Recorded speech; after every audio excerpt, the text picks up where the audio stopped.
Donc l'objectif que nous avons mené, eu pour cette étude, c'était de réaliser un état des lieux en France, de voir quelle était la réalité des passerelles existantes pour les chercheurs, du public vers le privé, du privé vers le public, de voir comment est-ce qu'on pouvait les améliorer s'il y avait nécessité de les améliorer, et puis de voir aussi une comparaison, enfin qu'on puisse avoir de la data pour comparer vis-à-vis de la situation française. Nous avons réalisé cette étude avec un grand volet quantitatif d'abord, et puis ensuite un volet qualitatif. Je vais passer la parole à Emmanuel qui va vous présenter un petit peu comment nous avons fonctionné, puis après on parlera des résultats de cette étude, ce que nous en faisons. Bonjour à tous. Donc avant de vous présenter plus précisément les grandes données concernant ces mobilités de scientifiques dans le grand domaine des sciences du vivant et de la santé, donc quelques notions, notamment sur le périmètre qui s'applique à ce que l'on appelle mobilité intersectorielle public-privé. Ces mobilités, donc, quand on parle de scientifiques, le film le rappelait, on parlait de scientifiques, de chercheurs, de médecins, de pharmaciens. Donc l'ensemble de ces carrières a été caractérisé.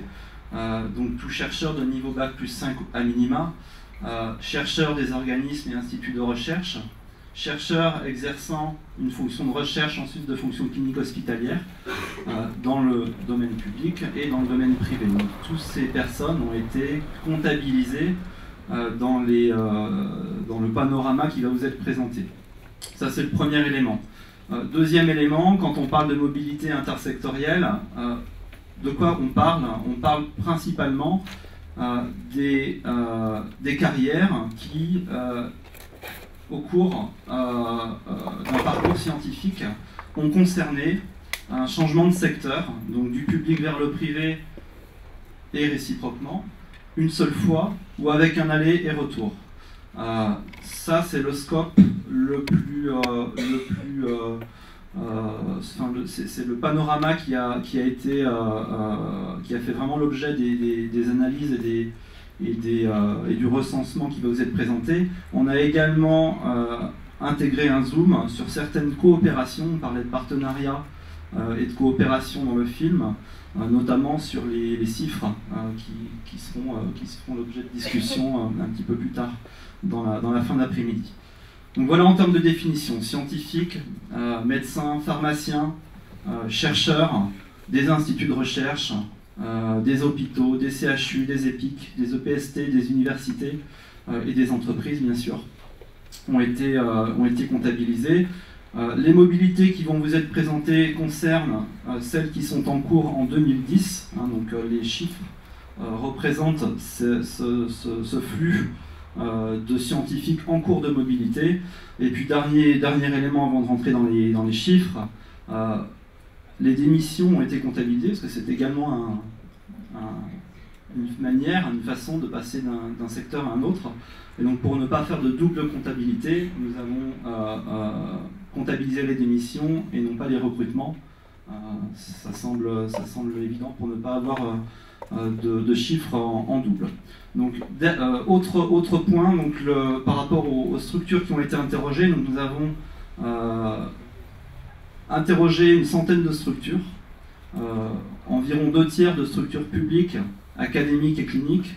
Je les ai rappelées tout à l'heure, donc la plupart des universités, des EPIC, des EPST ont été interrogées, et puis 25 entreprises du monde de la santé, du monde des sciences de la vie et de la santé ont été interrogées pour justement pouvoir caractériser et appréhender le flux de scientifiques en cours de mobilité en 2010. Deuxième enquête, plus qualitative, pour mieux comprendre comment aujourd'hui étaient utilisés ces dispositifs. Donc une deuxième enquête a été réalisée auprès d'une cinquantaine de scientifiques qui soit avaient déjà réalisé une mobilité ou avaient l'intention d'en réaliser une, du public vers le privé ou du privé vers le public. Donc en tout 150 structures ou scientifiques ont été interrogées.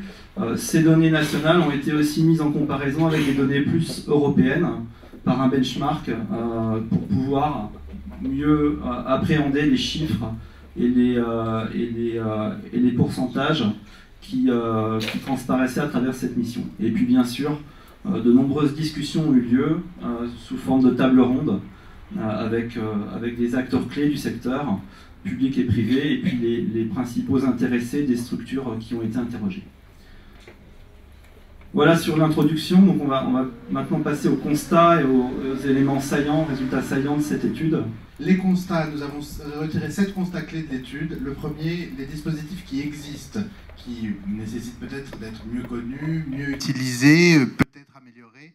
Il en existe 6 qui permettent la mobilité intersectorielle. Alors, on va les lister rapidement. La mise à disposition, la délégation, le détachement, la mise en disponibilité, le temps partiel. Ce sont autant de soit dispositifs, soit modalités d'exercice qui sont différents. On ne va pas rentrer dans le détail. L'idée étant que dans vos dossiers, vous avez l'étude, vous avez des fiches qui détaillent l'ensemble de ces dispositifs. Donc, il y a des dispositifs. En effet, les fiches présentent de manière très précise ces dispositifs. Ce qu'il faut retenir, c'est qu'aujourd'hui, ces dispositifs sont peu connus, peu utilisés. Ils sont relativement différents en termes de modalités de rémunération. Vous avez des dispositifs de courte durée, des dispositifs de plus longue durée.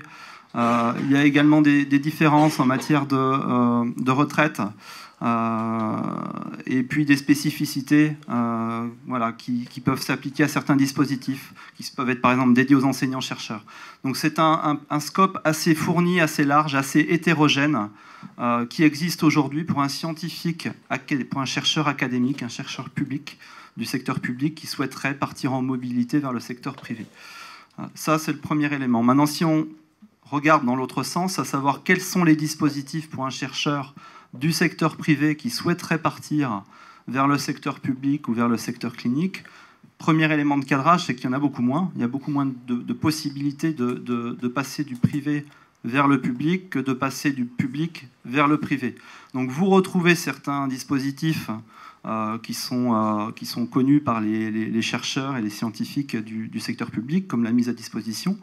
On a également des dispositifs qui sont dédiés aux salariés du privé, comme le PAST, qui est un statut de professeur associé temporaire, qui est réservé à des personnalités extérieures à l'université, à des universitaires étrangers ou à des professionnels.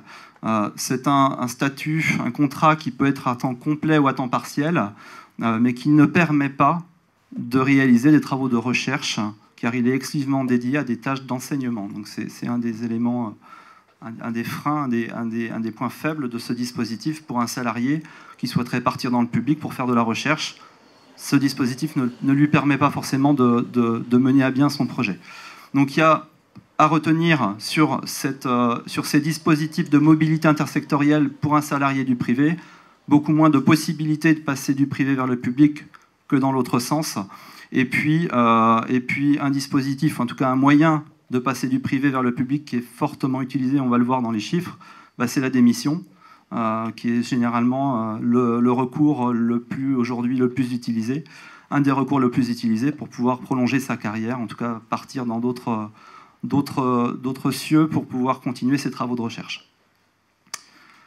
Sur les constats clés de l'étude, toujours en termes de data, en termes d'éléments chiffrés qui n'existaient pas en France et qui donc ont été relevés à l'occasion de cette étude, nous avons, sur le scope présenté par Emmanuel tout à l'heure, nous avons relevé donc, que 800 chercheurs avaient réalisé une mobilité intersectorielle en 2010.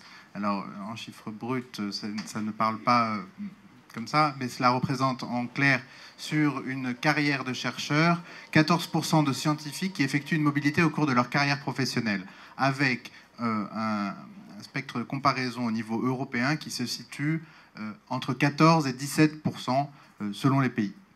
Pour donner quelques éléments de précision sur ces chiffres, 800 chercheurs donc, en cours de mobilité intersectorielle en 2010, ce qui, si on se projette, représente à peu près 14% des scientifiques qui finalement effectuent au cours de leur carrière professionnelle, qu'on peut estimer une vingtaine d'années, une mobilité.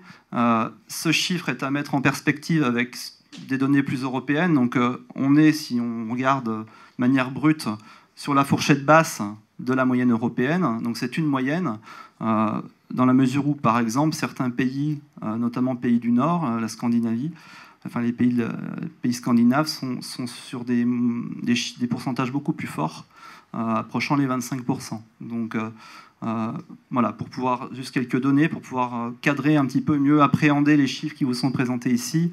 On est en France plutôt sur la tranche basse des carrières et des mobilités dans le monde des sciences du vivant, et on est plutôt à la traîne si on se compare à des pays plus leaders, et notamment les pays du Nord de l'Europe. En termes de mobilité, 2/3 des échanges se font du public vers le privé, et les carrières mixtes, c'est-à-dire les passerelles, sont majoritairement de courte durée, d'environ 2 ans. Si on décline plus finement la population des 800 scientifiques qui sont aujourd'hui en cours de mobilité, donc sur l'année 2010, on s'aperçoit que 60%, environ 60%, 58%, étaient sur des dispositifs plutôt de courte durée. 42% étaient sur des dispositifs de plus longue durée comme les temps partiels. On l'a souligné tout à l'heure, mais on peut le repréciser ici. Donc les dispositifs qui sont utilisés pour ces mobilités sont plus nombreux dans le sens public vers le privé que dans le sens privé vers le public.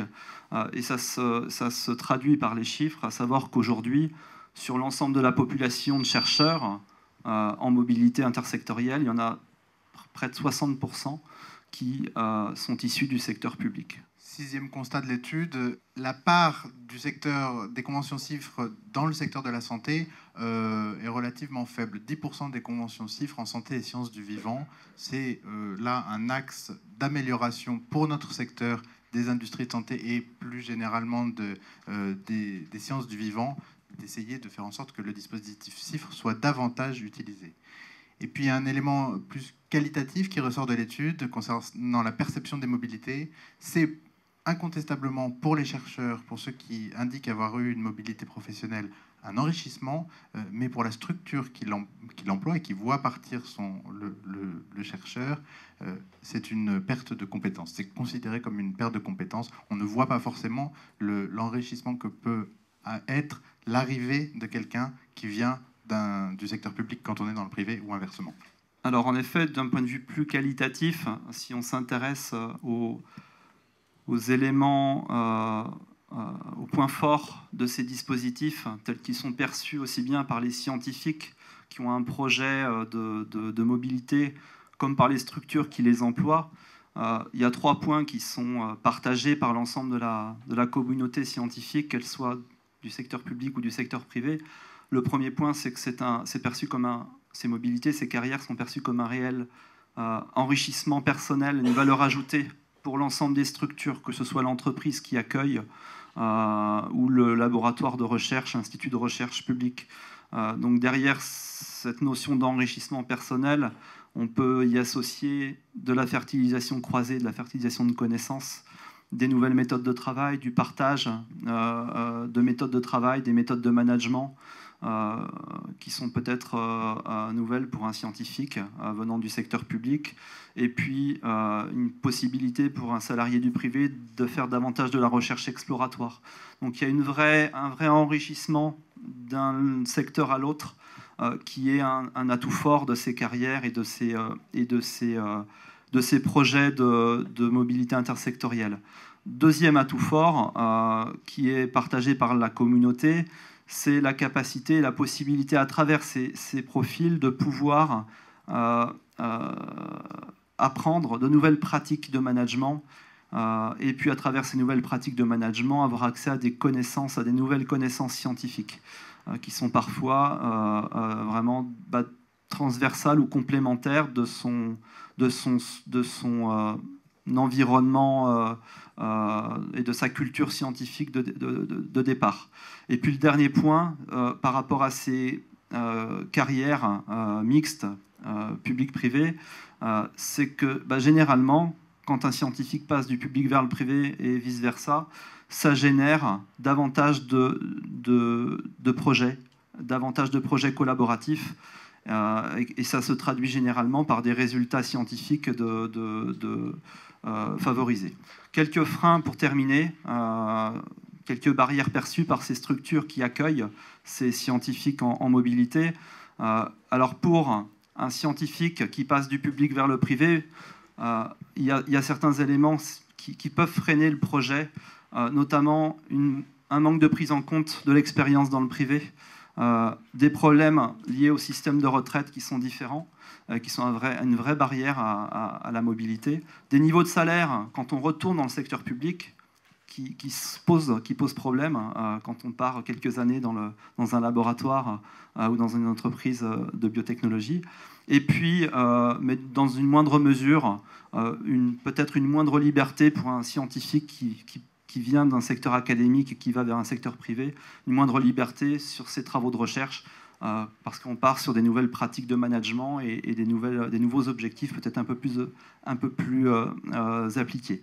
Et puis pour un salarié du privé qui part vers le secteur public, 3 points à souligner. Bien sûr, c'est un sacrifice au niveau salaire, parce que généralement les écarts peuvent être importants. Je l'ai précisé tout à l'heure sur le PASS, qui est un des dispositifs dédiés qui est essentiellement à vocation d'enseignement, donc qui ne permet pas de partir faire de la recherche. Et puis l'absence de dispositif vraiment opérationnel pour un salarié, dans la mesure où aujourd'hui la démission est quand même l'outil le plus utilisé pour pouvoir continuer et prolonger sa carrière d'une autre manière. Moi, je veux juste terminer pour conclure, pour vous dire que bien, l'ARIS, la commission formation, a pour objectif, en faisant cette étude, d'essayer de faire évoluer les choses, d'essayer de faire en sorte que les carrières mixtes évoluent et progressent en France. Donc voilà, je vous ai mis là, je dirais, le plan d'action que nous avons, que nous comptons mettre en œuvre au sein de la commission formation d'ARIS, avec les industriels, avec les partenaires académiques, pour faire en sorte que les carrières deviennent davantage une possibilité d'évolution pour l'ensemble des chercheurs. Donc nous voyons sur les recommandations de l'étude qu'il faut promouvoir davantage les dispositifs et les rendre davantage visibles. Il y a des éléments qui doivent être améliorés. Il y a des éléments sur les dispositifs qui peuvent, parce qu'il y a des modalités de comptabilisation qui existent, qui n'existent pas. Enfin, je ne rentre pas dans le détail, mais qui peuvent être améliorés. Des politiques incitatives à mettre en œuvre. Et puis, les scientifiques, les chercheurs, les doctorants, il y a un accompagnement à avoir. Nous nous rendons compte qu'il y a un besoin d'information, il y a une nécessité de faire connaître les différents dispositifs, les différents parcours, et de montrer aussi par des exemples, il y en a ici, que les carrières mixtes, ça existe et ça marche.